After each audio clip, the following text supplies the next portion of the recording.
Hello and welcome back to Be a Quirky Writer. Now today I have something very special planned for you in creation and animation. You see, back in 2014, I was a bit on a reading spree of sorts. I was reading any kind of manga that I could actually find, and that was when I discovered Your Lie in April. In 2015, when the anime adaptation came out, I watched it, and it immediately became one of my favorite anime of all time.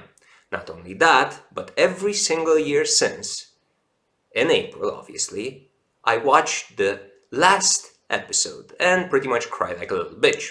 At this point, it's something more of a tradition than anything else, and also a little bit of a cathartic moment.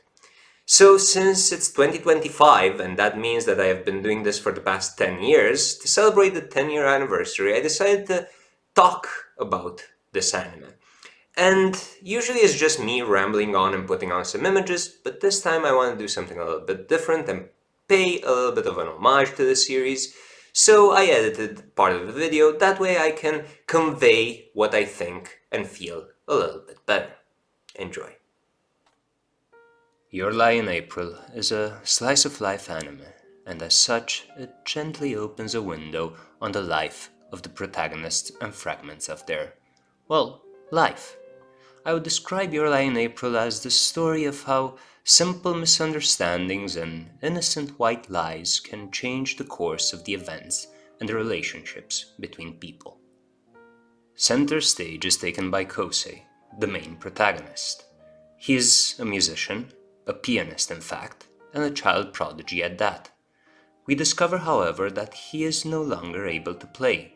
He can no longer hear the music. He strikes the piano keys, but all he can perceive is just a muffled vibration. He feels like he is drowning, and gradually, although foreshadowed in various moments, we end up discovering why. He had a problematic relationship with his mother, who pushed him since he was a child. His mother dies, and this breaks him, as a human being as well as a musician.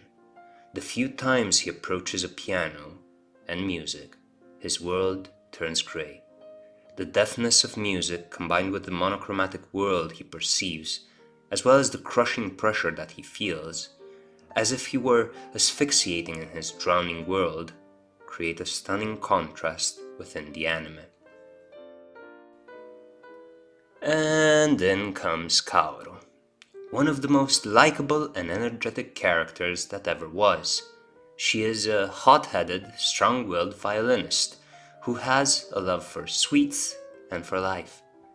As you might have guessed, she will be the one to push Kosei into facing his trauma because, after all, she understands the importance that music has for him. The only bad thing that I have to say about her is that she tells one simple, innocent white lie, and I think that I will leave it at that. If you know, you know, and if you don't, I encourage you to find out. What I will say is that during my rewatch, everything felt perfect. Nothing truly out of place.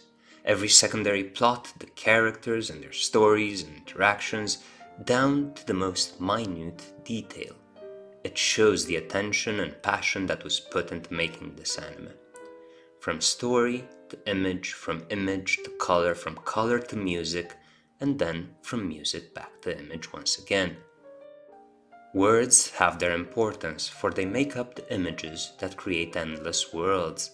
The shift in color palettes evoke boundless internal dimensions, which finally take form through the infinite emotions expressed by sound and music.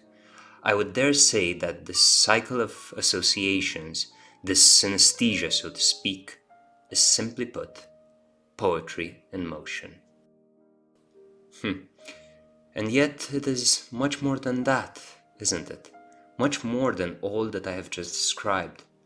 It is a story of the struggles of adolescence as well as human life.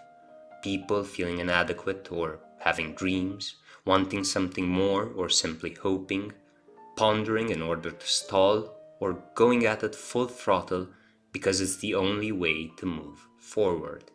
As such, Your Lie in April is ultimately an immortal story, one that has to do with time. Time is such a strange thing. It ticks away, cold, collected, like a metronome, like Kosei. But it also manages to be capricious and temperamental, a flash of endless emotions, like Kaoru. I doubt that my words will ever be enough to pay a proper homage to what I think and feel about this series, so please, make what you will with this last quote that I entrust to you. Time and tide wait for no man.